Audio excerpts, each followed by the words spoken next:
పూర్తి నేస్తాలైన శ్రీరుద్ర వారి మట్టి గణేశ విగ్రహాలు ఇప్పుడు అన్ని రత్నదీప్ స్టోర్స్ లో లభ్యం. త్వరపడండి. గతులు ఎలా ఉన్నాయి, ఏ రాశుల వారికి ఎలాంటి ఫలితాన్ని అందిస్తున్నాయి, ఈ విషయాలను తెలియజేసేందుకు మనతో పాటు ఉన్నారు ప్రముఖ జ్యోతిష్య శాస్త్ర పండితులు, జ్యోతిష్య రత్న, జ్యోతిష్య చక్ర వైభవ నిపుణ డాక్టర్ రాళ్లపల్లి రవికుమార్ గారు. గురుగారు నమస్కారం. నమస్కారం. గురుగారు, ద్వాదశ రాశుల వారికి ఎలా ఉండబోతుందో తెలుసుకునే ముందు రవి బుధులు గాని, కుజుడు శుక్రుడు గాని ఈ మాసం ఏ స్థానాల్లో ఉన్నారు, ఎలాంటి ఫలితాలను అందిస్తున్నారో తెలియజేస్తారా? తప్పకుండా. శరదిందు సమాకారే పరబ్రహ్మ స్వరూపిణి వాసరాపీఠ నిలయే సరస్వతి నమస్తుతే. అందరికీ నమస్కారం. నవగ్రహాలు ద్వాదశ రాశులు సెప్టెంబర్ నెలలో ఏ గ్రహాలు ఏ స్థానాల్లో ఉన్నాయో ఇప్పుడు తెలుసుకుందాం. ముందుగా సూర్యుడు వచ్చేసి మనకి కన్యా రాశిలో ఉన్నారు. అలాగే కుజుడు మనకి మిథున రాశిలో ఉన్నారు. రాహు మనకి మీనరాశిలో ఉన్నారు. అలాగే గురువు వచ్చి మనకి వృషభ రాశిలో ఉన్నారు. శని స్వస్థానమైన కుంభరాశిలో ఉన్నారు. అలాగే బుధుడు మనకి సింహరాశిలో ఉన్నారు. అలాగే కేతు వచ్చి మనకి కన్యా రాశిలో ఉన్నారు. ఇంకా శుక్రుడు మనకి 18 సెప్టెంబర్ దాకా మనకి కన్యా రాశిలో నీచిలో ఉంటాడు. తర్వాత 19వ తారీఖు నుంచి ఇంచుమించుగా తులారాశి స్వస్థానంలో ఉంటారు. ఇవి నవగ్రహాలు ద్వాదశ రాశుల్లో ఈ స్థానాల్లో ఉన్నాయి. గురుగారు, ధనుసు రాశి వారికి ఏ గ్రహాలు ఏ స్థానంలో ఉన్నాయి, ఏ గ్రహాలు అనుకూలిస్తున్నాయి వాళ్ళకి? తప్పకుండా అమ్మా. ధనుసు రాశి అనగానే మనకి మూల 1, 2, 3, 4 పాదాలు, పూర్వాషాఢ 1, 2, 3, 4 పాదాలు, ఉత్తరాషాఢ 1వ పాదం. ఈ నక్షత్రాల సమూహం అంతా మనకి ధనుసు రాశిలోకి వస్తుంది. ధనుసు రాశి అనగానే మనకి విల్లు, బాణం అనుకోండి. వాళ్ళంత ముక్కుసూటిగా కూడా ఉంటారు. వాళ్ళ మాటలు కానివ్వండి, ఏదైనా కానీ చేతలు కానివ్వండి, చాలా నీతి నిజాయితీగా స్ట్రైట్ ఫార్వర్డ్గా చాలా ముక్కుసూటిగా ఉంటారు. కాబట్టి వీళ్ళకి కొంచెం శత్రువులు కూడా ఎక్కువగా ఉంటారు. అలా అని చెప్పి వీళ్ళ ముందు ఎవరు మాట్లాడలేరు కూడా. అదే శత్రువులు ఎంతున్నా కూడా వెనకాల ఏమైనా చెప్పాలి తప్ప వీళ్ళ ముందు ఏం చేయలేరు, చెప్పలేరు. సో ప్రస్తుతం ఈ రాశి వారికి శని తృతీయంలో చాలా బాగున్నాడు. చతుర్థంలో రాహు ఉన్నాడు. అది కొంచెం మిశ్రమం అనుకోలేదు. ఎందుకంటే చతుర్థ స్థానం అనుకున్న ఇందాక గృహస్థానం, వాహనస్థానం, తల్లి స్థానం, విద్యాస్థానం. సో విద్యార్థులు కూడా మిశ్రమంగా ఉంది. గృహం, వాహనం ఏదైనా కొనాలనుకున్న వాళ్ళు కూడా కొంచెం మిశ్రమం. ఎందుకంటే అటు గురుబలం తక్కువగా ఉంది 6వ స్థానంలో గురువు, ఇక్కడ చతుర్థంలో కూడా రాహు ఉన్నాడు. కాబట్టి ఆటంకాలు ఎదురవుతాయి అన్నమాట. గృహం కానీ, వాహనం కానీ ఇవన్నీ కొనడానికి. అలాగే సౌఖ్యస్థానం, అలాగే హృదయస్థానం కూడా చతుర్థ స్థానం అయింది. కాబట్టి ఎవరెవరికి ఏదో ఒక మాట అనడం ఇలాంటివన్నీ జరుగుతూ ఉంటాయి. కానీ తృతీయంలో ఉన్న శని, తృతీయంలో శని మటుకు జనాల సహాయ మామూలుగా తృతీయ స్థానం అంటేనే జనాల సహాయ సహకారాలండి. అలాగే తృతీయ అంటే మనకన్నా తమ్ముళ్ళు కానీ, చెల్లెలు కానీ, మన తర్వాత వాళ్ళు. ఆ స్థానంలో శని ఉండడం చేత సిస్టర్స్కి, బ్రదర్స్కి చాలా బాగుంటుంది. అలాగే జనాల సహాయ సహకారాలు చాలా బాగుంటుంది.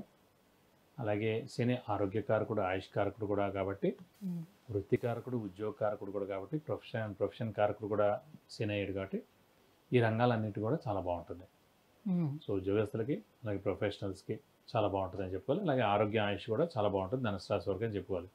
కానీ గురువు 6వ స్థానంలో ఉండడం మన చేత, రాశ్యాధిపతి గురువు అయ్యి 6వ స్థానంలో ఉండడం చేత చాలా కష్టపడితే కానీ ఏ పనులు జరగవు. అంటే గురువు దైవబలానికి కారకుడు, దైవానుగ్రహానికి కారకుడు, రాశ్యాధిపతి కూడా అయ్యాడు. కాబట్టి ఎప్పుడైనా ఎవరి జాతక రీత్యా సరే లగ్నాధిపతి కానీ, రాశ్యాధిపతి కానీ, ప్రస్తుతం గోచరం కాబట్టి రాశ్యాధిపతి అనుకుంటున్నాం. అలాగే లగ్నాధిపతి కానీ 6, 8, 12 స్థానంలో ఉండకూడదు. సో 6, 8, 12 స్థానాలు అంటే దుస్థానాలు అంటారు అన్నమాట. 6వ స్థానం అంటే కనుక ఆరోగ్యం, డెట్స్, మిజరీస్, ఎనిమీస్. 8 అంటే ఆయుష్, యాక్సిడెంట్స్. 12th అంటే ఖర్చు, నిద్ర. కాబట్టి ఎప్పుడైతే శుభగ్రహం, బెస్ట్ గ్రహం 6వ స్థానం కానీ, 8 కానీ, 12 ఉండిపోయారో వాళ్ళు బలాలు కోల్పోతాయండి. 50% బలం ఇస్తారన్నమాట. సో ఈ గురువు అంటే ప్రతి రాశ్యాధిపతి వేరు. అలాగే ధనుసు రాశ్యాధిపతి గురువే అయ్యి శుభగ్రహం అయ్యి దైవానుగ్రహం, దైవబలం, దైవానుగ్రహానికి కారకుడైన గురువే 6వ స్థానంలో ఉండేప్పటికీ అస్సలు దైవబలం లేకుండా ఉంటుంది అన్నమాట ఈ ఏడాది అంతా కూడా. సో బాగా కష్టపడితే కానీ పనులు జరగవు. సో అలాంటి పరిస్థితి వస్తుందన్నమాట. అలాగే మరి అయితే ఆర్థిక పరంగా వీరికి ఎలా ఉండే అవకాశం ఉంటుంది? ఆర్థిక పరంగా పర్వాలేదండి. ఎందుకంటే గురువు ధనాన్ని కూడా కారకుడు అన్నమాట. గురువు ధనానికి కారకుడు, పుత్రుడికి అంటే పిల్లలకి కారకుడు, దైవబలానికి కారకుడు, అలా బ్రదర్స్కి కారకుడు. ఇలా ఒక 5, 6 కారకత్వాలు ఉన్నాయి గురువుకి. అవన్నిటి కారకత్వాలు అదే అయ్యుండి సరైన స్థానంలో లేకపోతే ఇవన్నీ కూడా ఇబ్బందులు ఎదుర్కొంటూ ఉండాలి. గోచరం కూడా ప్రతి సంవత్సరం మారుతుంది కాబట్టి జీవితాంతం కాదు, మామూలుగా ఉంటుంది. మామూలుగా జాతకరీత్యానే లగ్నం నుంచి 6, 8, 12 స్థానాలు అంటే జీవితాంతం ప్రాబ్లమే ఉంటుంది. కానీ గోచారం కాబట్టి సరే 6వ స్థానంలో కూడా ఏప్రిల్ నుంచి 7వ స్థానానికి వస్తుంది కాబట్టి అక్కడి నుంచి చాలా బాగుంటుంది కాబట్టి మనం అనుకోవచ్చు. ఇప్పుడు 6వ స్థానంలో ఉంది కాబట్టి చాలా ఇబ్బందులు ఎదుర్కొంటారు. కాబట్టి ఆర్థికంగా కూడా చాలా మిశ్రమంగా ఉంటుంది, మీడియంగా ఉంటుంది. అప్పులు కూడా చేయాల్సి ఉంటుంది. అప్పుల వాళ్ళ బెడద తప్పదు, కొత్త అప్పులు చేయాల్సి ఉంటుంది.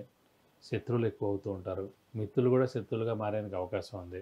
కోర్టు వ్యవహారాలు లాంటివి ఎట్లా ఉంటాయి? అంటే కోర్టు వ్యవహారాలు కానివ్వండి, లిటిగేషన్ కానివ్వండి, ఇలాంటివి ఎక్కువగా ఉంటాయి. అలాగే మధ్యవర్తిత్వం వహించకూడదు, షూరిటీస్ పెట్టకూడదు, స్పెక్యులేషన్స్ జోలికి వెళ్ళకూడదు. కొంచెం ఒక 6 నెలలు మౌనంగా ఉండాలి. నెక్స్ట్ ఏడాది ఏప్రిల్ వచ్చిన తర్వాత అప్పుడు దాని విధాలా బాగుంటుందని చెప్పుకోవచ్చు. తృతీయంలో శని ఉన్నాడు కాబట్టి కాస్త అనుకూలిస్తున్నాడు కాబట్టి ఉద్యోగస్తులు, వ్యాపారస్తులు వీళ్ళందరికీ ఎట్లా ఉంటుంది? వాళ్ళకి పర్లేదు. అంటే ఉద్యోగస్తుల దాకా పర్వాలేదండి. వ్యాపారస్తులు అంటే ఉద్యోగస్తులు అంటే ఏంటంటే మనం డబ్బు పెట్టుబడి పెట్టి ఉద్యోగం చేయగలరు కాబట్టి ఎప్పుడూ నష్టం ఉండదు. వాడు ఉద్యోగం తీసేస్తే మనం కొత్తది వెతుక్కోవాలి తప్ప. కానీ వ్యాపారస్తులు అలా కాదు. శ్రమ, కాలం, ధనం 3 కూడా కష్టం. శ్రమ 12 గంటలు పొద్దున్న షాప్ 6ంటికి తెరిచామనుకోండి, రాత్రి 11 దాకా పెట్టాలి. సో ఎన్ని గంటలు అయింది అక్కడికి? సో 18 గంటలు కూడా కష్టపడే వాళ్ళు ఉంటారు. శ్రమ, కాలం, సమయం అన్నమాట. ఇంత సమయం ఇన్నేళ్ళ నుంచి చేస్తుంటాడు. అలాగే ధనం, పెట్టుబడి అప్పు తేవడం, అలాగే ఏదైనా జరగచ్చు. రిస్క్ అనేది 100% ఉంది వ్యాపారంలో. కాబట్టి గురువు బాలేడు కాబట్టి ప్రస్తుతం ఈ 6 నెలలు కామ్గా ఉండడం ఉత్తమం. నెక్స్ట్ ఏడాది ఏప్రిల్ వచ్చిన తర్వాత నుంచి గురువు బలం పరిపూర్ణంగా ఉంటుంది కాబట్టి అప్పుడు ఎక్స్పాన్షన్ కానివ్వండి, లేదంటే కొత్త వ్యాపారం స్టార్ట్ చేయడం కానీ ఇలా ఏం చేసుకున్నా కూడా పర్లేదు. అప్పటిదాకా మటుకు మౌనంగా ఉండడం, మిశ్రమంగా ఉండడం, షూరిటీస్ పెట్టకపోవడం, అప్పులు ఎక్కువ చేయకపోవడం, ఇవన్నీ చేసుకుంటే సరిపోతుంది. సో ఇటు గురువు అటు రాహుకేతువులు ఈ బలాలు ఏవి లేవు కాబట్టి, కేవలం శని మాత్రమే ఉన్నాడు కాబట్టి, సో మరి ఎటువంటి పరిహారాలను పాటించుకుంటే గురుగ్రహ బలం అంటే ఈ దక్కుతుంది? ధనుసు రాశి వారు కూడా గురువే మెయిన్ కాబట్టి, రాశ్యాధిపతి గురువు అయ్యాడు కాబట్టి వీరు కూడా ఖచ్చితంగా దత్తాత్రేయ స్వామిని ఎక్కువగా ఆరాధించాలండి. ప్రతిరోజు దత్తాత్రేయ స్వామి అష్టోత్తరం చదువుకుంటే మంచిది. అలాగే ప్రతి గురువారం ఉపవాసం అంటే మంచిది. అలాగే ప్రతి గురువారం దత్తాత్రేయ స్వామి టెంపుల్కి వెళ్ళి 40 ప్రదక్షిణాలు చేయడం, అభిషేకం కానీ, అర్చన కానివ్వండి, అంటే హోమం కానివ్వండి, లాంటివి ఏమైనా చేయిస్తే కూడా ఇంకా అన్ని విధాలా మంచి చేకూరుతుంది. విద్య, ఉద్యోగం, వివాహం, వాహనం, విదేశీయానం, సంతానం, గృహయోగం వీటన్నిటి గురించి తెలుసుకోవాలంటే కింద స్క్రోల్ అవుతున్నటువంటి నెంబర్లకి మెసేజ్ లేదంటే కాల్ చేసి గురుగారు అపాయింట్మెంట్ పొందవచ్చు. గురుగారు, ధనుసు రాశి వారికి సెప్టెంబర్ మాసం అంతా ఎలా ఉండబోతుంది, ఎటువంటి పరిహారాలను పాటించుకోవాలి గురుబలం కోసం, ఈ విషయాలన్నీ తెలియజేసినందుకు ధన్యవాదాలు. నమస్కారం.